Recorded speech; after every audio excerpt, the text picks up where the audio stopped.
নমস্কার, আমরা চুচুড়া বালিকা শিক্ষা মন্দিরের একাদশ শ্রেণীর ছাত্রী। আমরা এখানে একটা সোলার কুকার বানিয়েছি, যেটাকে আমরা সৌরশক্তির সাহায্যে ব্যবহার করে আমরা ইউজ করতে পারবো। আমরা জানি এখন দিন দিন আমাদের কোল, পেট্রোলিয়াম এগুলো শেষ হয়ে যাচ্ছে, সেইগুলোই আমরা বিকল্প হিসাবে আমরা একটা সোলার কুকার বানিয়েছি, যেটার সাহায্যে আমরা খাদ্য তৈরি করতে পারবো। এইখানে আমাদের এটা বানানোর প্রধান উদ্দেশ্য হলো এটা পুরোটাই পরিবেশ বান্ধব, অর্থাৎ এটাতে খাবার তৈরি করতে গেলে কোনো দূষণই হবে না। আর এটাতে যে খাদ্যটা আমরা তৈরি করব সেটার যেই পুষ্টিটা থাকবে সেটা সম্পূর্ণ পুষ্টিগুণটা থাকবে এটার মধ্যে। হ্যাঁ, এটার কিছুর অসুবিধাও আছে, যেটা হচ্ছে এটা একটু সময় সাপেক্ষ লাগবে।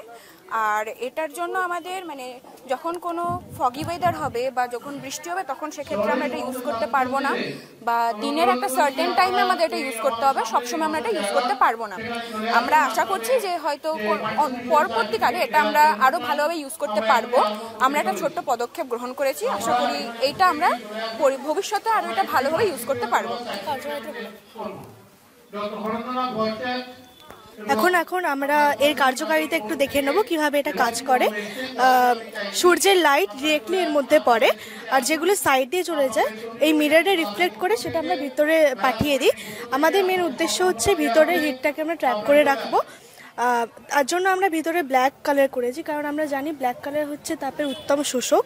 পটের সাইডেও আমরা ব্ল্যাক কালার করেছি।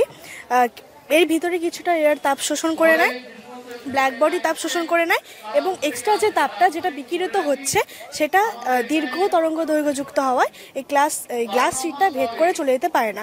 সুতরাং বাইরের থেকে ভিতরে টেম্পারেচার বেশি হয়, এবং সেই টেম্পারেচারটাকে কাজে লাগিয়ে আমরা রান্না কাজটা করতে পারি।